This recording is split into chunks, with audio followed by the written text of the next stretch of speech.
International airports की बात कर रही हूँ, बहुत ही इंडियन रुपी पावरफुल करेंसी के तौर पे वो मेंशन हुई थी और वो वीडियो पूरे सोशल मीडिया पर, ट्विटर पर बहुत ज़्यादा उसने धूम मचाई हुई थी और इससे साफ साबित हो रहा था कि वर्ल्ड उनकी करेंसी की कितनी रिस्पेक्ट करती है। अभी रिसेंटली मीका सिंह, जो कि उनके एक मशहूर सिंगर है, वो गए थे दुबई मॉल के अंदर और वो अपनी इंडियन करेंसी के अंदर शॉपिंग की, उन्होंने खाया पिया अपनी इंडियन करेंसी के अंदर और दुबई के अंदर इंडियन करेंसी को एक्सेप्ट किया जा रहा है। ऐप्स बना रहे हैं, अपने आप को डिजिटलाइज कर रहे हैं, अब हर चीज़, दुनिया की हर चीज़ की सहूलतें वो अपने सिटीजन्स को दे रहे हैं, मेड इन इंडिया को प्रमोट कर रहे हैं। जब उनकी हर चीज़ खुद बाहर जाएगी, दूसरे ममालिक को वो स्ट्रॉन्ग करेंगे, दूसरे ममालिक को वो सपोर्ट करेंगे, स्टैब्लिश करेंगे, तो ऑब्वियसली उनकी करेंसी की डिमांड हर जगह ही हमें देखने को मिलेगी। फिर उनकी करेंसी नंबर 1 पर तो आनी ही है और आने वाले अरसे में आप ये देखिएगा, अभी तो आपको पता है अमेरिका की हम बात करते हैं ना, डॉलर की जब बात करते हैं, क्या आपको पता है कि अमेरिका भी भारत का ऐप इस्तेमाल करता है? अच्छा, अफगानिस्तान में भारत ने काफ़ी इन्वेस्टमेंट की है, अगर अफगानिस्तान भारत की तरफ रुख करता है या बांग्लादेश भारत की तरफ रुख करता है तो हम कहते हैं कर चुके हैं ना, तो हम लोग कहते हैं कि गद्दार है यार, गद्दार है। हमें भी तो अपनी नेबरिंग कंट्री के साथ यार हाथ बढ़ाना चाहिए ना। तो फिर वो भी हमें कह सकते हैं कि आपने चाइना की तरफ रुख कर लिया, आप भी चाइना को तो हमने खुदा बनाया हुआ है ना, तो वही तो आपको कह रही हूं, फर्स्ट है ही नहीं। हम लोग पता, हमारी आज तक फॉरेन पॉलिसी नहीं आज़ाद हो पाई है, हम लोग कल भी गुलाम थे, आज भी गुलाम है और पता नहीं कब तक हम लोग गुलाम रहेंगे। तो जब तक ये चीज़ हमें दुरुस्त नहीं करते हैं, सबसे पहले नेबरिंग कंट्रीज, मैंने आपको बताया, उनसे ताल्लुका दुरुस्त करें, दूसरी बात अपने मुल्क में इंडस्ट्रीज को फरोग दे, तीसरी बात ये कि आप बाइकआउट करें हर बाहर से आने वाली, तो वो कौन प्रमोट करेगा? जैसे हम पढ़ाई कर रहे होते हैं ना, रट्टाफिकेशन प्रैक्टिकल नहीं है, इसी तरह हम अपनी मोबाइल भी इसी तरह तैयार कर देते हैं अंदाजे के साथ ही, तो भाई कैसे चलेगा? ऐसे तो नहीं चलेगा। एक सवाल अच्छा निम्रा, आखिरी क्वेश्चन करूंगा, हमारी पाकिस्तानी करेंसी की वैल्यू कब बढ़ेगी और हमारा डॉलर रेट नीचे कब आएगा? डॉलर रेट तभी नीचे आता है जब आपकी करेंसी की वैल्यू बढ़ती है, और करेंसी की वैल्यू तभी बढ़ती है जब आपकी एक्सपोर्ट्स बढ़ती है, जब आपका जीडीपी रेट ऊपर जाता है, जब आपकी इकोनॉमी आगे ग्रो करती है। अनफॉर्चुनेटली हम लोग टॉप ठीक है, हम लोग टॉप 50s में आते हैं, टॉप 10, टॉप 20, टॉप 30 में हमारा नंबर नहीं आता है बिल्कुल भी। तो इन जब तक अस्सलाम वालेकुम व्यूअर्स, मैं हूं आपका मेज़बान राना नासिर और आप देख रहे हैं मेरा आपका यूट्यूब चैनल। नाज़रीन, आज हम बात करने जाएंगे, करेंसी के हवाले से बात करेंगे। एक वीडियो बड़ी वायरल हो रही है कि इंडिया जो है वो चाइना की करेंसी को भी बीट कर गया। एशिया की करेंसी में से सबसे ऊपर करेंसी जो है इस वक्त भारत की है, और क्यों ना जाए, उन लोगों ने स्ट्रगल की, मेहनत की, अपनी आवाम के साथ सिंसियर हैं और बड़ा अच्छा वर्क कर रहे हैं। ख़ासकर नरेंद्र मोदी की अगर बात की जाए तो उनके टेन्योर में तरक्कियों की जो है ना वो देखने को मिली, तरक्कियाँ ज़्यादा देखने को मिली। तो नाज़रीन, आते हैं पब्लिक की तरफ और मिलते हैं वीडियो के अंदर। है, मेड इन इंडिया को प्रमोट कर रहे हैं। जब उनकी हर चीज़ खुद बाहर जाएगी, दूसरे ममालिक को वो स्ट्रॉन्ग करेंगे, दूसरे ममालिक को वो सपोर्ट करेंगे, स्टैब्लिश करेंगे, तो ऑब्वियसली उनकी करेंसी की डिमांड हर जगह ही हमें देखने को मिलेगी। फिर उनकी करेंसी नंबर 1 पर तो आनी ही है और आने वाले अरसे में आप ये देखिएगा, अभी तो आपको पता है अमेरिका की हम बात करते हैं ना, डॉलर की जब बात करते हैं, क्या आपको पता है कि अमेरिका भी भारत का ऐप इस्तेमाल करता है, डिजिटलाइजेशन में वो भी यूपीआई इस्तेमाल करता है? क्या आपको पता है इस चीज़ का? फ्रांस के अंदर उनकी ऐप इस्तेमाल हो रही है, यूएई ने इस ऐप को मांगा, किसने उनकी ऐप को नहीं मांगा? इससे साफ जाहिर होता है कि भारत का influence all over the world बहुत ज्यादा बढ़ चुका है। अच्छा, बात की जाए मालदीव की, तो मालदीव को भी उन्होंने बायकॉट किया, मालदीव को भी निकाल दिया, बहुत डिजिटल स्ट्राइक्स कैसा किया भारत ने? बहुत अच्छा किया है, क्योंकि मालदीव्स की अगर हम बात करते हैं ना, मालदीव्स की अगर हम 1990s की बात करें, उनकी गवर्नमेंट पर अटैक हुआ था, उनकी गवर्नमेंट को बचाने वाला जो था भारत था, पूरे मालदीव्स को इस्टेब्लिश करने वाला भारत था। वहाँ पर एग्रीकल्चरल प्रोडक्ट्स हो, वहाँ की पोर्ट्स हो, वहाँ के एयरपोर्ट्स हो, वहाँ की सड़कें हो, हर चीज़ बनाने वाला भारत है। वहाँ की जो है एक्सपोर्ट वहाँ पर अपनी बहुत ज़्यादा करता है, उनकी हेल्प बहुत ज़्यादा करता है। और जिस तरीके से डिजिटल स्ट्राइक्स फेंकी गई, अभी मालदीव्स को तो उनसे माफ़ी मांगने के चक्रों में है। मालदीव अब जो है ना जापान की तरफ रुख कर रहे हैं, इसकी चाइना की तरफ रुख कर रहा है। हाँ, चाइना की तरफ रुख कर रहा है, क्योंकि जो मोहम्मद मुइज़ू की वहाँ पर गवर्नमेंट है, मुस्लिम गवर्नमेंट है, वहाँ पर आज से कुछ अर्सा पहले उनकी गवर्नमेंट आई और उनकी पॉलिसी ही इंडिया आउट की पॉलिसी है, चाइना इन की उनकी पॉलिसी है। हालांकि उनको ये क्लियरली पता है कि चाइना की डेब्ट ट्रैप पॉलिसी है, और इससे जिस तरह से श्रीलंका का हाल हुआ था, जिस तरीके से चाइना ने श्रीलंका को अपनी डेब्ट ट्रैप पॉलिसी में फंसाया था, अब नेक्स्ट बारी जो है वो मालदीव्स की है। लेकिन मालदीव्स की जो अपोजिशन पार्टीज हैं, मालदीव्स की जो अवाम है, उनको ये बहुत अच्छे तरीके से पता है कि अगर हम चाइना की जानिब रुख करते हैं तो हमारा वही हाल होगा जो श्रीलंका का हुआ है। इसीलिए वहाँ के जो डिप्टी स्पीकर है, उन्होंने क्लियरली बोला कि मुइज़ू को, जो कि वहाँ की गवर्नमेंट है, प्राइम मिनिस्टर मोदी से ना सिर्फ पूरी 1.5 बिलियन की इंडियन अवाम से भी माफ़ी मांगने की ज़रूरत है। और इसी उसी वजह से उनकी पार्लियामेंट में भी धक्कम पेल हुई बहुत ज्यादा, एक दूसरे को मार रहे थे, एक दूसरे को पीट रहे थे कि प्राइम मिनिस्टर मोदी से आप माफी मांगे। तो ये है influence of Bharat in Maldives. In future क्या देख रही है पाकिस्तान, ये काम क्यों नहीं कर पा रहा? हालांकि देखा जाए तो एक साथ ही आज़ाद होने वाले हैं। आज पाकिस्तान की करेंसी को आप किधर देख रही हैं, बांग्लादेश की करेंसी को किधर देख रहे हैं, अफगानिस्तान को किधर देख रहे हैं आप?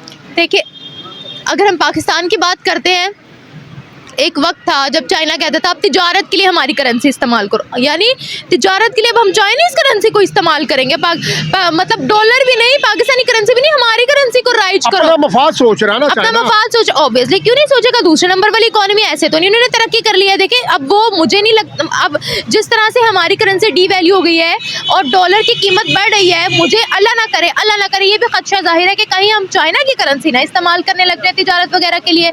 जिस तरीके से हम IMF के पास जाते हैं पाई के हम मोहताज है, और IMF हमें आंखें दिखाता है कि लो भाई हमें पहले अपने एसेट्स शो करवाओ, हम ये टर्म्स एंड कंडीशंस आप पर लगाएंगे, पहले इसको फुलफिल करो, फिर हम सोचेंगे कि आपको कर्जा देना है या नहीं देना है। आज कौन सी वो ऐसी कंट्री है जो हमारे साथ पाकिस्तानी रुपये में तिजारत कर रही हो या पाकिस्तानी रुपये को एक्सेप्ट कर रही हो? जैसे मैंने आपको पहले बताया कि अफगानिस्तान ने पाकिस्तानी रुपये को जो है वो बैन कर दिया। उन्होंने कहा हमारे लिए इस पैसे की कोई अहमियत नहीं है, उन्होंने भारत को फरोग दिया। आप अफगानिस्तान को देख ले कितना आगे पहुंच गया है। अच्छा, अफगानिस्तान में भारत ने काफ़ी इन्वेस्टमेंट की है।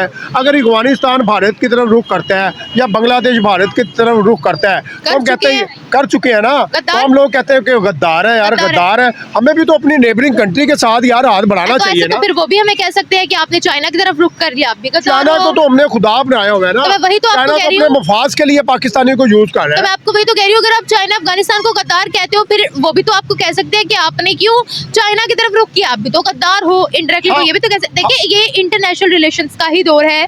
आपके IR इंटरनेशनल रिलेशंस जो है वो बहुत ज़्यादा मैटर करते हैं। हमारे जिनके साथ बॉर्डर्स मिलते हैं उनके साथ ही अच्छे ताल्लुकात नहीं है। हमारी ट्रेड बहुत ज़्यादा डिस्टर्ब हुई हुई है। हमारा सिर्फ इंपोर्ट होती है, एक्सपोर्ट तो हमारी होती नहीं, बल्कि इंपोर्ट भी बहुत ज़्यादा डिस्टर्ब हो गया। बंदरगाहों पर हमारे जहाज रुके हुए थे, हमारे पास डॉलर्स नहीं थे पैसे देने के लिए, और वो सामान वहाँ पर गल सड़ गया था। आज से 1.5 साल पहले की बात है। यहाँ से बहुत सी कंपनीज जो है वो शिफ्ट हो गई थी, फिर हमने अपनी बंदरगाहें जो है वो गिरवी रखवा दी, हमने अपने एयरपोर्ट्स को गिरवी रखवा दिया। तो अब मुझे बताएं कि पाकिस्तानी करेंसी की जो कीमत है वो कैसे बढ़ेगी? बिल्कुल भी नहीं बढ़ेगी जब इस तरह के हालात रहेंगे। देखिए, आप एक सीनियर पर्सन एंकर हैं, ठीक है, आपका काफ़ी कंटेंट ज़्यादा वर्सेस पाकिस्तान भारत है, ठीक है। आप क्या मशवरा देंगी या आप कैसा देख रही हैं कि पाकिस्तान को तरक्की के लिए कौन कौन से हरबे इख्तियार करने चाहिए? सबसे पहले तो जिन जिन के साथ आपके बॉर्डर मिलते हैं और जिन जिन के साथ आपने बिगाड़ी हुई है ना अपनी अपने एटीट्यूड को लेकर, उन सबको ठीक किया जाए, उन सबको ठीक किया जाए। आप हर कंट्री में जाते, वैसे आप कहते हो ये नॉन मुस्लिम है, वो नॉन मुस्लिम है, आप रात को सोते हुए भी यही ख्वाब देखते हो आपने अमेरिका में कैसे जाना है, UK में कैसे जाना है, इन कंट्रीज में आपने जाकर डॉलर कैसे कमाने और पाकिस्तान कैसे भेजना है। तो आपने जाना तो उन कंट्रीज में ही है। देखिए, सबसे पहले आप अपनी जो सोच है उसको दुरुस्त करिए। ये जो नॉन मुस्लिम और ये जो आपने अपने दिमाग पर ठप्पा लगाया है उसको दुरुस्त करें, इसको बाहर निकालें। हर कंट्री के साथ जो है उसको दुरुस्त करें। अफगानिस्तान के साथ अपने रिलेशंस जो है वो बेहतर करें, बांग्लादेश के साथ अपने रिलेशंस बेहतर करें, सबसे पहले इंडिया के साथ अपने रिलेशंस बेहतर करें, क्योंकि हमारे बॉर्डर साथ लगते हैं, वहाँ से चीज़ें आएंगी, सस्ती आएंगी। हम अभी भी भारत की ही चीज़ें खा रहे हैं। चाइना में भारत की चीज़ें जाती है, हम चाइना से मंगवाते हैं। दुबई में जाती है, हम दुबई के जरिए से मंगवाते हैं। डबल पैसे हम खर्च करते हैं। हम ये नहीं कहते कि हम उनके साथ अपने बॉर्डर्स खोलें तो हम इजी वे में जो है हमारी यही जो छोटी छोटी पॉलिसीज होती है ना, उनमें ही जो है वो जिसको कहते हैं ना झोल, वो है। हमें ये पता ही नहीं है कि हमारे लिए हमारी कंट्री फर्स्ट है ही नहीं। हम लोग हमारी आज तक फॉरेन पॉलिसी नहीं आज़ाद हो पाई है। हम लोग कल भी गुलाम थे, आज भी गुलाम है, और पता नहीं कब तक हम लोग गुलाम रहेंगे। तो जब तक ये चीज़ हमें दुरुस्त नहीं करते हैं, सबसे पहले नेबरिंग कंट्रीज मैंने आपको बताया उनसे ताल्लुका दुरुस्त करें। दूसरी बात, अपने मुल्क में इंडस्ट्रीज को फरोग दें। तीसरी बात ये कि आप बाइकआउट करें हर बाहर से आने वाली प्रोडक्ट का, बस जिसकी अशद ज़रूरत हो वो ले, बाकी हर चीज़ अपनी कंट्री के अंदर बनाए। हाँ, 5 साल 6 साल 7 साल आपको तंगी होगी, लेकिन एट द एंड आपका मुल्क ग्रो करेगा, आपकी एक्सपोर्ट्स बढ़ेंगी और बेईमानी को बीच में से निकाल दिया जाए। आपको लगता है कि हम अगर नेबरिंग कंट्री के साथ जैसे भारत हो गया उनके आगे दोस्ती का हाथ बढ़ाते हैं, हम उनसे कुछ रिक्वेस्ट करते हैं, तो क्या वो हमें रिस्पॉन्स दे पाएगा अच्छे तरीके से, ट्रस्ट कर सकेगा? देखिए, वो दे पाएंगे, ट्रस्ट भी कर पाएंगे, लेकिन उनके बीच में कुछ ना कुछ टर्म्स एंड शायद है। कंडीशंस, हाँ। ऑब्वियसली उनके कुछ ना कुछ जो इलीगल हमारी टर्म्स एंड कंडीशंस जो हम इलीगली करते हैं, वो कुछ ना कुछ तो टर्म्स एंड कंडीशन वो बीच में ऐड करेंगे। देखिए ना, 2019 में ट्रेड भी तो हमने ही बंद की थी ना।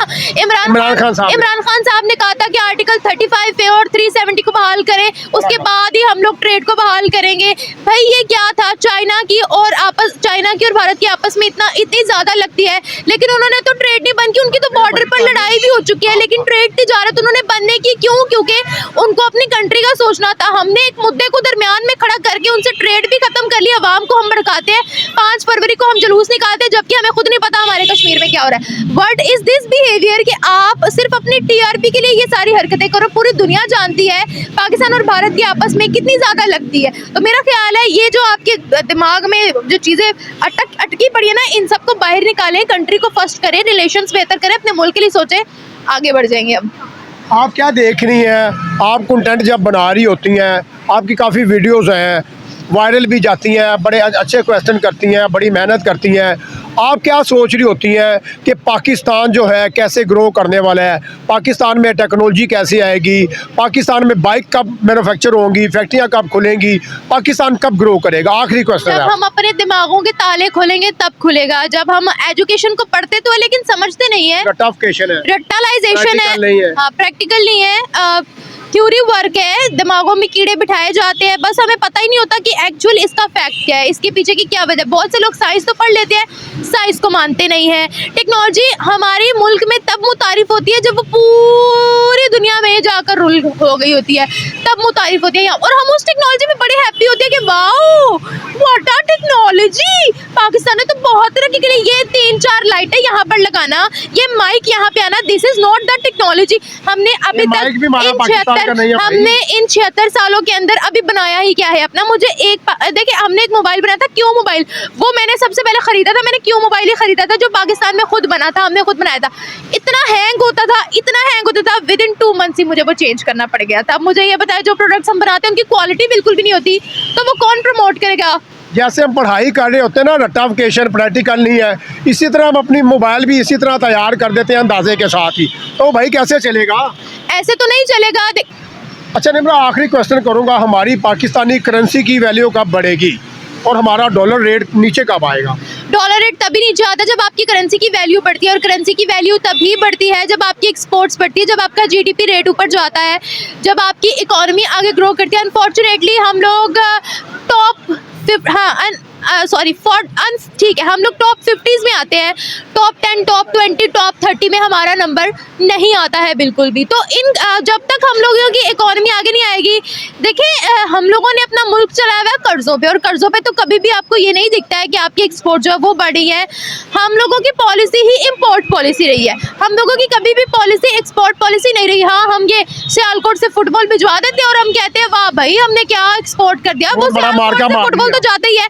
चाइना को गधे दे रहे हैं, उसमें हम बहुत खुश होते हैं। गधों की तादाद हमने इतनी ज्यादा बढ़ा दी, 40 लाख गधे हमने चाइना को एक्सपोर्ट कर दिए, बड़े पसंद आते हैं उनको हमारे गधे। हमने टेक्नोलॉजी में क्या एक्सपोर्ट किया है, हमने जो काम करने वाले हैं उसमें क्या एक्सपोर्ट किया है। भाई आपके फल जाते थे, आपके फल लेना बंद कर दिए बाहर के ममालिक ने, सब्जियां लेना बंद कर दिया बाहर के ममालिक ने, फ्रेश मीट लेना बंद कर दिया बाहर के ममालिक ने। तो करेंसी कैसे स्ट्रॉन्ग होगी? जब तक एक्सपोर्ट्स नहीं बढ़ेंगी, करेंसी स्ट्रॉन्ग नहीं हो सकती है। करेंसी का दारोमदार आपकी एक्सपोर्ट से होता है, आपकी एजुकेशन से होता है, आपके जो है वो माइंड से होता है, क्रिएटिविटी से होता है, आपके प्रोफेशनल से होता है। यहाँ क्या प्रोफेशनल्स है मुझे ये बताया, जो प्रोफेशनल्स है वो बाहर जाके धक्के खा के वापस बाहर यहाँ वापस आ रहे होते हैं, उनको निकाल देते हैं। वो कहते हैं ये क्या आकर करते हैं यहाँ पर, ये क्या तुम लोग का प्रोफेशन है, ये क्या तुम लोगों ने क्या सीखा है वहाँ जाकर के, तुम लोग क्रिमिनल एक्टिविटीज को यहाँ पर प्रमोट करो। तो कैसे हमारी करेंसी जो है वो बढ़ेगी? पाकिस्तान के नाम से लोग खौफ खाते हैं। एयरपोर्ट पे चले जाए, आप जरा अपना पासपोर्ट दिखाएंगे, ग्रीन पासपोर्ट, इधर आओ ना तुम, निकलो बाहर पे, तुम्हें नंगा करके हम तुम्हारी सारी तलाशी लेते हैं कि कहीं नंगे हो के भी आप लोग को स्कैन करते हैं। वो कहते हैं कहीं जिस्म के अंदर ही ना कुछ इन्होंने लगाया हो। तो ये खौफ जब तक खत्म, ये हमने खुद खत्म करना है खौफ। तो जब तक ये डर रहेगा तो करेंसी की वैल्यू कैसे होगी हमारी स्ट्रॉन्ग? कैसे कोई मुल्क हमारी करेंसी को एक्सेप्ट करेगा? अच्छा निम्रा, आप कह रही थी कि मुझे खदशा है कि पाकिस्तान में चाइनीज करेंसी ना कहीं आ जाए। हर चीज जब चाइना की चल रही है, माइक आपने चाइना का पकड़ा हुआ, हो सकता है अंगूठियां भी आपने चाइना की पहनी हो सकता है आपका फोन भी चाइना का हो, तो जब चाइना इतना made इन्फ्लुएंस चाइना का होगा तो इनडायरेक्टली तो चाइना ही राज कर रहा है यहाँ पर, तो करेंसी भी अगर चाइना की आ जाती है तो क्या फर्क पड़ता है? कोई फर्क नहीं पड़ता। मुझे तो लगता है वो भी आ जाएगी। हर चीज हमें आपके घर में जो आपकी पतीली में आप खाना भी बनाते होंगे ना, पानी भी पीते होंगे ना, वो भी मेड इन चाइना की होगी, वो भी made मत in- भूलिए आप। हाँ जी, ब्रश जो करते होंगे ना वो भी मेड इन चाइना होगा। ये this is the influence of China in Pakistan. So what can we do? हम किस तरीके से ऐसे तरक्की कर सकते हैं? हमारा कुछ अपना है ही नहीं, तो इन सब चीजों को जरा ओवरकम करें, मुल्क अपने आप ग्रो करेगा। इंशाल्लाह। Thank you so thank much. ये तो नाज़रीन आपने जानी निम्रा की राय। निम्रा ने बड़े अच्छे जो है ना हमें जवाबों से आगाज़ा है, बहुत अच्छे जो है ना जवाब दिए निम्रा ने। में हमारी बात ही जो चीत हुई निम्रा से, हमने जो है एशिया की करेंसी के हवाले से बात की, तो एशिया की करेंसी जो है वो चाइना को भी बीट करके भारत की करेंसी ऊपर चली गई। ये होते हैं तरक्की याफ्ता मुल्क, ये होते हैं तरक्कियाँ। तो मुझे बड़ी खुशी हुई है कि देखिए जी हमारी नेबरिंग कंट्री है वो खुशहाल हो गई, उनकी करेंसी ऊपर चलेगी, हमें खुशी है। तो इसके साथ ही आपसे इजाज़त चाहूँगा। अगर आप हमारी वीडियो में नए हैं, हमारी वीडियो को लाइक करें, शेयर करें और ज़्यादा से ज़्यादा सब्सक्राइब करें, ताकि आपको अच्छी से अच्छी वीडियो देखने को मिले। पाकिस्तान जिंदाबाद।